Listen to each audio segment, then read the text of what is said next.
people really actually craving for something, and that something was Bitcoin. My product to other countries, and they teach them how to do it, and they how much time it took me to learn and to understand, and I'm not even halfway. These people that they realize that if they don't sell, they are not losing. Even if the price is down, they will get more when So, the price hello goes up. everyone.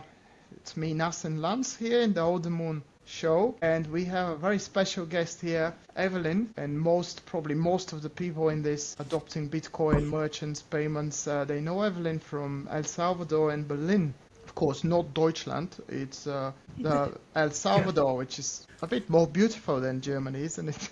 Sorry to our German listeners and watchers. Yeah, well, we've got the beautiful Evelyn here. So I had the massive pleasure to meet Evelyn at Adopting Bitcoin in Arnhem. And this is how we connected. And she agreed to come and talk because the show is about merchants payments, accepting payments in Bitcoin. So ourselves trying to tackle this thing in Bulgaria, we would love to speak to everyone around the world, which has same challenges, and to talk more about their journeys. So welcome to the show, Evelyn. Thank you very much, Ness and Lance, for having me. This is a real honor. And yes, I remember that I met you last year, and you were talking about just to start the project in Bulgaria. That's Yeah. right, Evelyn. You did a great job. Naz came back very much motivated, and since then we've made we think very good progress here in Bulgaria. But of course, we have some specific questions. We're going to go straight into the detail on this show. For people who want more general thing about how you ended up in Berlin, then we recommend Joe Nakamoto's show interview that was just released, I think, today. So do watch that. So we want to get as much value as we can and tips and anyone else who's interested in merchant adoption and building a circular economy. So Naz, do you want to fire off? Yeah.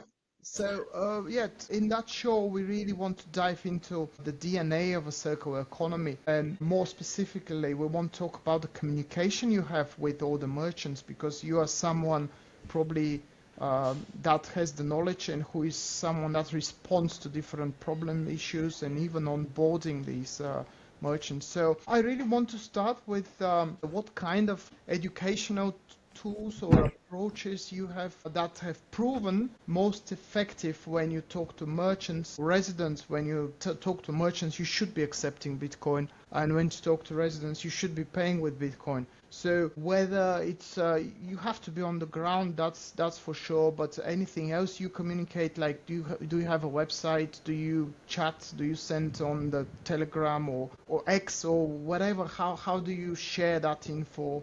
So that's really interesting to us as well. Yeah, so I think that one of the key points or the key focus that we have in this particular space in Berlin is that we try to keep it simple. Just to put it in simple words, we try to keep it simple. We try to make Bitcoin use easier than the dollars. And so that's what we're trying to do. We're trying to communicate with people in a language that they can understand, that they can relate. So there's people who is technical, there's people who they barely know how to use a phone. So you need to know the people that you're talking to so you can direct your conversation in a way that they can understand it. And that's how we have been doing it since the beginning. There's just different approaches. We just want to have people being using Bitcoin and have Bitcoin around, watch the wallet every day. So we don't care which wallet they use, if it's a custodial wallet or if it's a non-custodial wallet. We don't care. We just care that they start accepting Bitcoin and eventually they start asking questions. And we have many people that they were like reluctant in the beginning, but now they are like the max is in town. They want to pay just the vendors that accept Bitcoin, and they started to ask the right questions. They come to the Bitcoin Center to ask, how can I save Bitcoin? But it is a progress. So we cannot, I mean, I just remember how much time it took me to learn and to understand. And I'm not even halfway to understand Bitcoin. So we cannot expect people to understand Bitcoin, become maxis, and run their nose in the first day. That's just, to me, it's crazy because it will not make it easy for people to understand or to try to even Bitcoin. Yeah, so the secret is really to try and put yourself in the shoes of someone who doesn't really know anything about Bitcoin, maybe heard the word Bitcoin, and look at it from their perspective, which is some quite often some confusion, I guess, isn't there, about what this thing is. Even in El Salvador, of course, famously up until fairly recently, you had the legal tender announcement, and I don't think that's affecting things there for you. You're probably continuing to grow without that legal aspect to Bitcoin, presumably. Yeah, yeah, people here, they don't care. Nah, I don't think I so. mean, like, they knew, people knew in El Salvador that Bitcoin was a legal tender, but not many people paid attention to what that meant. And then when it stopped being a legal tender, I mean, nobody even noticed it, I guess. Here in Berlin, people still adopting Bitcoin, still the number of merchants is still growing. I mean, to me, it's like Bitcoin is still legal tender. And It, it's the same for people in town. We don't Fantastic. care. when you say that in that words, like it's not more a legal tender, it's not illegal. Let's make that point. Yeah, It's Yeah, far people it's need to not away even. from understand. illegal. It's Yeah, just not, the yeah, must-have currency in your shop. yeah. So what happened is that, so in the Constitution, there was this law, the article that says that Bitcoin was a legal currency, a legal tender that you could use to pay taxes, to pay anything legal, basically. And the merchants were forced to accept it in paper. But in the practice, I never knew of any business that was sued or anything like that because they were not accepting Bitcoin. So in theory, it was mandatory, but in the practice, it was never an obligation. It was never mandatory to accept Bitcoin.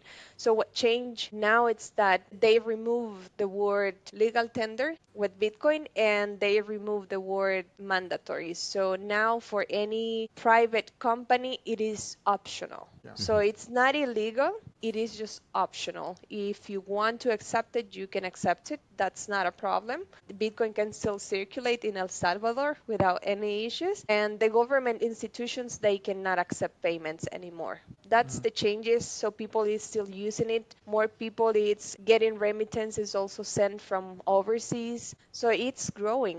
It's growing regardless to what people says. It's still like it is.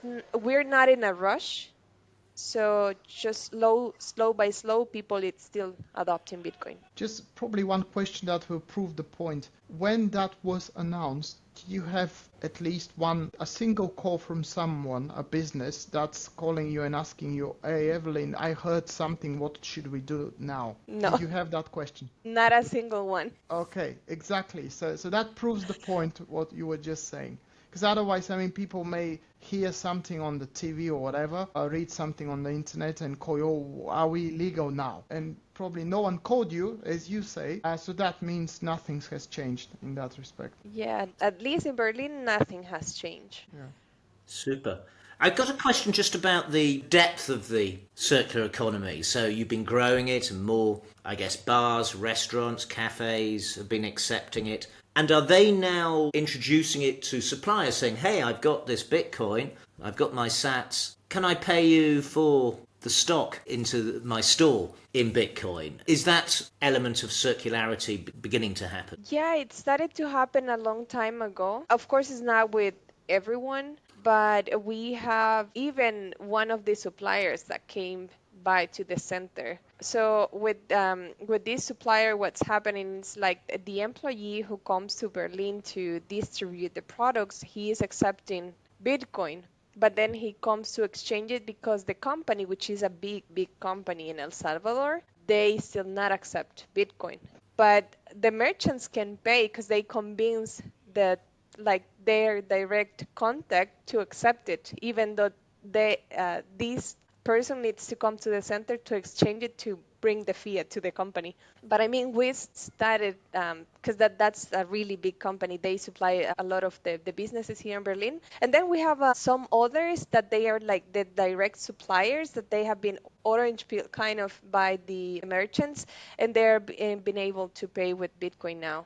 But it is just a few, but yes, it is happening. What about services? Dentists, doctors, accountants, lawyers, and even people providing personal services, could be massage, gyms, that sort of thing. Any of that are beginning to appear, individuals or professionals? Yeah, so currently we have over 170 businesses accepting Bitcoin. So basically, you can do everything here with Bitcoin. At least we have one service of each. We have one or two lawyers. We have an accountant, to my knowledge. I don't know if there's more. We have electricians. We have people who cleans the house as well, accepting Bitcoin. So they don't have like a a store, a physical store, but it's people that provide services. You can do your nails, like a hair salon. They either you go to their shop or they come to your house. So we have a lot of services that you can use. We have a lab, we have a doctor as well. And what else from those type of services? I don't remember, but we Yeah, have a no, no, few. no. It's very encouraging to see it expand out and deeper Yeah, into the economy. It Yeah, sounds seems it like is. so. It is. paradise. It is just not that like the regular shops, because you can have your motorbike repair, you can have your car repair, you can rent a car. It's like you can do everything, and there's people now paying their rent with Bitcoin. And what helps is that a lot of the owners are not in the country, so there's a lot of problems with the banks, Yeah. and that helps a lot. That was going to be my segue, actually. I was going to ask about banking. Were there many, or are there still many people without any bank services at all? They just cannot get a bank account. So, according to the official information, it's around 70% of the Salvadorian people who doesn't have access to a banking account Good or grief. banking system. That's high. Wow. And now with Bitcoin, that those are the official numbers. But now with Bitcoin, we have a lot of people, and there's many interviews online as well. People expressing that before Bitcoin, they were not able to save money or even think about the possibility of saving or look to the future because they didn't have a bank account. They are not able to transfer money or to receive remittances as well straight to the phone. Wow. So only 30% of the population actually could have a bank account. And, Bitcoin has really effectively given people a bank account, you know. Hmm. Which is Yeah. phenomenal. And as you say, to receive the remittances so efficiently from friends and family working abroad. I got it. Nice. Yeah, and it's like when you present Bitcoin to people, you don't present it like, this is the last wonder of the world. It is like this is a solution to your problems. So if you have a problem and somebody gives you the solution to your problem, why not take it? So Bitcoin has become a solution for people here, and that's why they keep accepting it. Brilliant. Talking, yeah, just want to jump back on the um, people that want to spend bitcoins apart from BTC Map, which is the perfect tool to find merchants. And I suspect all these 160, as you mentioned, 70 merchants, they're all on BTC Map, and you can find them. Are there any other channels you maintain or you push where just you help these merchants to be visible outside this BTC Map, or it's just mainly people search for services and products using BTC Map? So we have two objectives, let's say. One is to inject Bitcoin in the local economy. So we need help from locals and from tourists. So for foreigners, we have BTC maps, and they are advertised in Google, a lot of them, or they have social media, and they put the sign there that they accept Bitcoin. Now we also always talk about the services and what you can do in Berlin. We have a website now where we are also advertising the merchants, but what we have that's just recent. But aside of that, we want also local people to be the one keep on using and keep on injecting Bitcoin. So we're working, we have a WhatsApp group because not all the people here use Telegram. So WhatsApp, it's more common. So we have a group in WhatsApp where we are adding members for the stores that accepts Bitcoin or the people that is accepting Bitcoin. So anybody who needs a service or anybody who needs to buy something, they can come to this chat. And if they didn't find whatever they were looking for in the stores, they can come to this chat and ask. Ask for a Or they can service. Yeah. we can offer the services. Another thing that has worked for us is the signs. Almost, I will say the 100% of the stores that accept Bitcoin, they have the I accept Bitcoin sign or Bitcoin accepted or whatever sign that says that they accept Bitcoin, they have it. So it's visible for people, and people have understood that we want to support the businesses that accept Bitcoin so we can keep the Bitcoin in the community. And so that's what we do as well. That's great. Besides that, have you seen any merchants? I mean, we're asking these questions which are really niche. Whoever is listening, probably I expect people to listen where they try to establish similar circular economies and trying to find the right approach and to see you how you've done this. In some respect, we've done quite a lot of things here locally just to make sure people start spending as well. And one of the things that we accidentally seeing it's working is when we create the incentives. And so we established this initiative where someone comes to your place and they pay with Bitcoin. We put 10% for the owner in addition to the money spent. Of course, that's thanks to the Geyser fund because we've been lucky to be selected. But have you seen any initiatives by the merchants? Have they promoted services with a discount when you pay with Bitcoin or something else you want to share? We honestly didn't have like that incentive or that type of incentive. It's like more people, because the problem here was that people was expecting tourism Mhm. into town. So the nearby town, which is maybe 15 minutes away by car, they get all the tourism. And Berlin, it's not that popular, or it was not that popular. And then people really was actually craving for something, and that something was Bitcoin. So we started to attract tourism with Bitcoin. So that was the incentive, bringing people, bringing tourism, bringing injecting Bitcoin to the local economy. So people decide after if they wanted to exchange it or not, or if whatever they wanted to do with the money. But that was the incentive to bring more people. And now we are known as the Bitcoin city, even for Salvadorians. And I think that that has worked. Then there's a few merchants that they do like certain like events or promotions, but it is up to the store what Mhm. they want to do. Like they get some like small discount if you pay with Bitcoin, or you get something like for free if you pay with Bitcoin, like any appetizers or things like that. Yeah. But it's not that common, to be honest.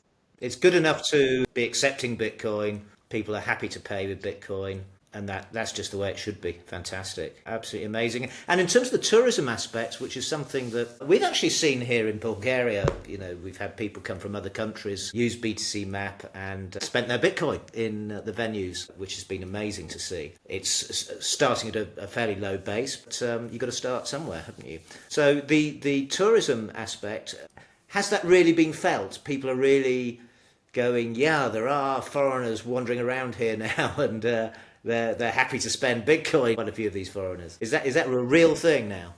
Yeah, no, it is a real thing, and especially in seasons like, for example, by the time of adopting Bitcoin, you will see a lot of people coming. Now this year for Plan B on January, we had a lot of visitors as well. But then throughout the year, we keep people coming like every week, and the good thing is that like they like to go. and talk to the merchants. Not only they go and accept and make the purchase, but they talk to the merchants or try to talk to them. And it's funny because a lot of the expats that have visited Berlin, they say that when the lady saw me, she immediately took her phone out. They associate like a foreigner with these people who's coming to visit because of Bitcoin, so they're gonna pay with Bitcoin. Like in their heads, they have it like expat, Bitcoin. Expats Bitcoin. Yeah. It is a thing because they say that they didn't have many visitors, not even like expats or foreigners visiting Berlin. And now it's really common to see the gringos around town. Yeah. I look forward to being a gringo around town. Fantastic. And what's the size? What do you think? I don't know. You probably you cannot measure the economy itself because you don't know who's paying for what services. But do you have any gut feeling like what's the size of the economy in terms of I don't know sats? If you remember when we were in Arnhem at the adopting Bitcoin, they had Patrick had this on the website where he was measuring the amounts of sats being spent. As far as I remember, I think there were, let's say in the US dollars, there were 20,000 US dollars spent within the month when the conference happened. If I'm not wrong, I think there were 20,000. Which is not a huge amount of money, but yet, I mean, people were spending for drinks, cocktails. Do you have any ideas? I mean, you may not have, but can you imagine, like, what's the turnover or not? For expenses, I wouldn't be able to tell you how much. I don't honestly have Right. an idea. But what we do with the merchants is that we do like questionnaires or that type of thing. And we ask them, for example, how many sales have you made or do you make per week? Yeah. Like what are the amounts that you sell per week? Are you saving? Like what percentage are you saving? And that gives us like an idea on how much they are selling. That's really interesting, by the way. I mean, I couldn't even imagine you're doing this, but if you're doing this, what are the trends now? Like, if you can share, of course, that's really interesting because everyone wants to go into that type of circular economy and just to see the numbers go up. We're at a really low level, but what's happening in Berlin? Yeah, so it depends on the business because even if you have a business on a fiat system, there's business who will sell more than others. That's for sure. But so for the big businesses, because we have a gas station, we only have two gas stations in Berlin, and just one of them they accept Bitcoin. Then, so we have supermarkets, and all the big businesses make at least, I don't know, a couple of thousands a week. In And US? then, yeah, in US. Then, with many transactions, because you can buy from just a little amount of money to big numbers. And but they do sell at least a couple of thousands on Bitcoin. And for Berlin, it's like to me, it's huge because we are a small It's massive. community. I can tell you, it's massive. And then for other merchants, they might be selling, let's see, pupuseria, which is like the typical dish of El Salvador. It might be $300, $200 a week. Wow. So in a month, that's something. And there's people who has like at least one, two transactions, three transactions a week. So there's no merchant that goes a week without selling in Bitcoin. And there's some of them that they mention, for example, if it wasn't for Bitcoin this month, I wouldn't be able to feed my family because the sales in dollars have been really bad, but the sales in Bitcoin, they have been really good. So I have been able to bring food to my home because I'm accepting Bitcoin. So you have all those people telling you different stories, and but yes, there's a lot of Bitcoin circulating. We don't know how much, but yeah, because some people, for example, they need to pay their providers and they need to send it to a bank account. Yeah, I'll say it again in this show. It really sounds like the paradise. I can tell you that. Because we are monitoring here, let's say the amount being spent, and the highest amount we think we've measured at around $2,500 here. And you can imagine that the city here is 2 million people live here. So Wow. compared Yeah. to the tiny Berlin, you are just like whales there. Yeah, but Berlin, it's at least the urban area where we're working, it's about 9 to 10,000 inhabitants. 9 to 10,000, Yeah. about 10,000 people. Uh-huh. I It's mean, I that really think is incredibly impressive. At this stage, I mean, that's a huge growth, but also you can imagine it getting even higher adoption, as time goes on. I mean, but to be this high already is just fantastic. Well done. Amazing. Yeah, it is just a teamwork because Gerardo and I started, but we have not orange pill all these people.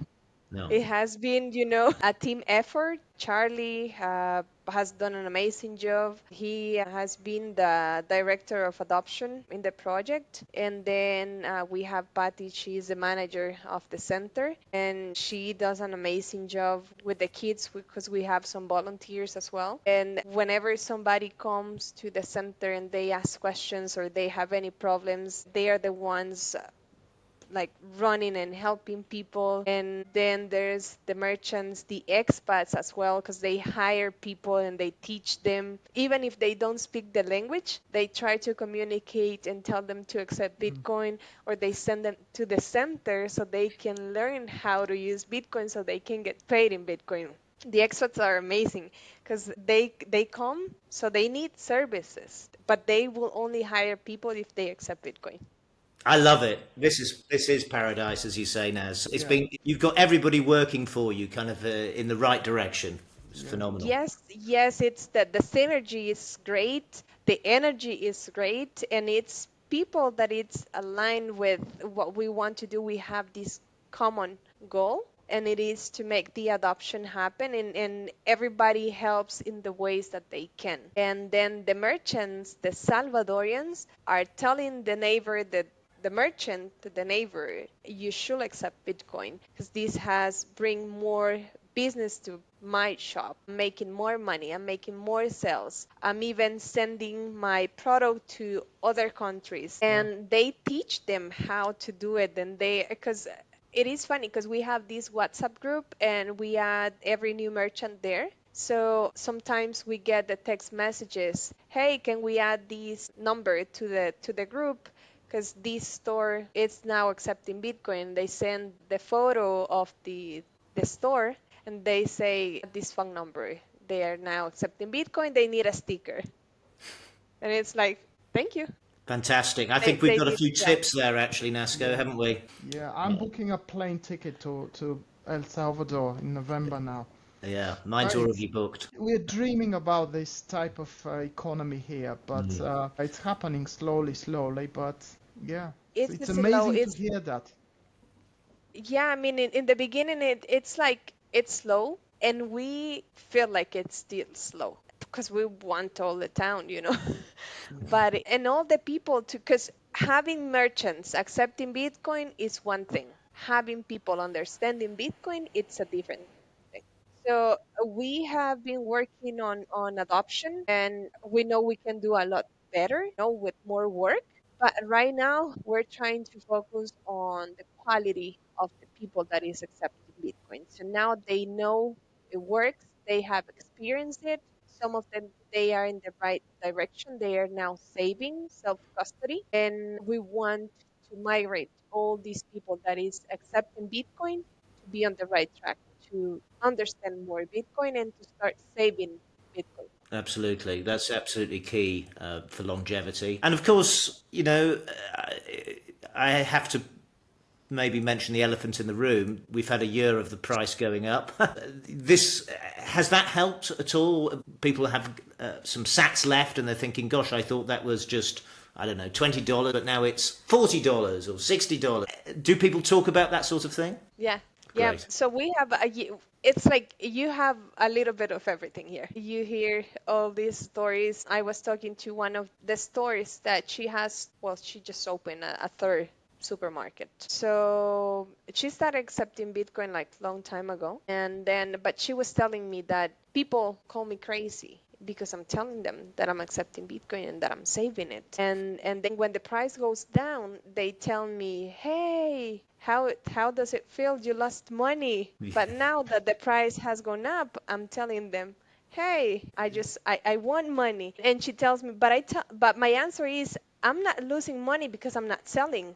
I still have the same Bitcoin. And then she tells me, and now that the price has gone up, I have been able to improve my store. And then she was able to open the third one. Wow, that's a And she was beautiful telling, story.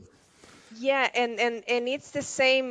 There's another guy, and he was mentioning in one of the videos that was just released, or it will be. I'm spoiling that this is spoiler, I think. But he also mentions that sometimes he gets paid in Bitcoin, and then he goes to buy food with his family, and then when I go back and check my wallet again, it's like I didn't spend my money because I still have what I got. And you get all these people that they realize that if they don't sell, they are not losing. Even if the price is down, they will get more when the price goes up if they keep accepting it. And that's how it's been working. It's fantastic. They're learning about patience and high time preference and all that good stuff that has always worked, but it's Hmm.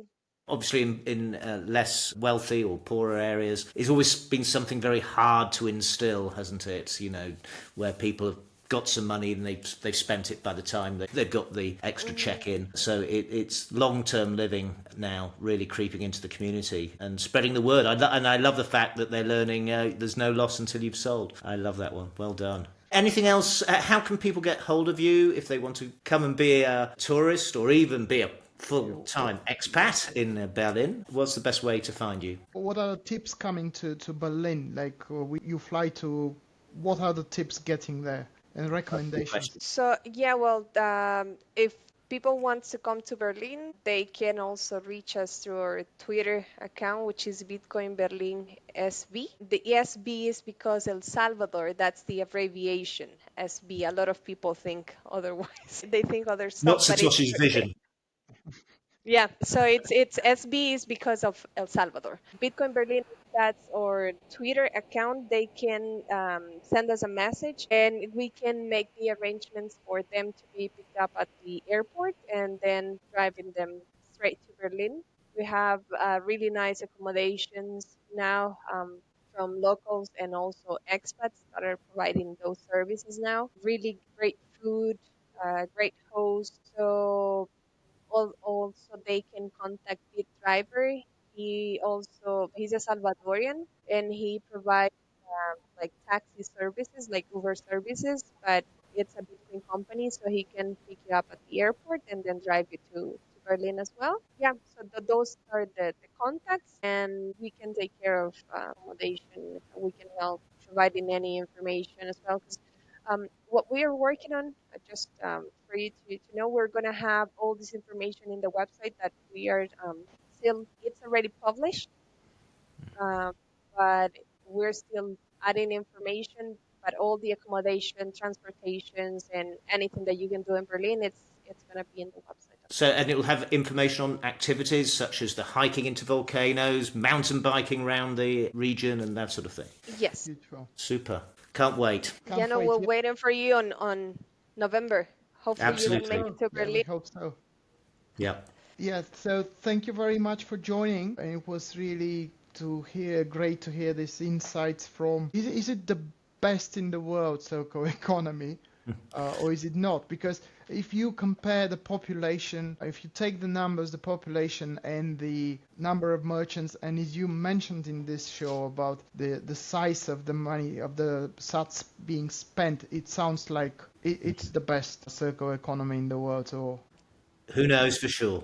yeah, who knows for Yeah, sure, but I it don't know sounds if like it is the best, but every circular economy has its challenges, and I admire a lot of the people that it's working in other circular economies, because here we had the advantage that Bitcoin was a legal tender at some point, and that gave like open the window for it for this to yeah. happen. And then there's countries where Bitcoin is not even legal, and there's people working with Bitcoin. So I can only imagine how hard it is, and kudos to those communities. So I think that that we can learn from each other, and that will help all the communities to even be a better version of what they are now.